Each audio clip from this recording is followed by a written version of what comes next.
কুরআন মধুর বাণী আমি যখনই শুনি আমার মন ভরে যায়। কুরআন মধুর বাণী আমি যখনই শুনি আমার মন ভরে যায়।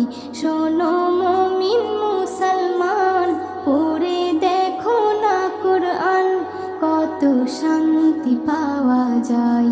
কুরআন মধুর বাণী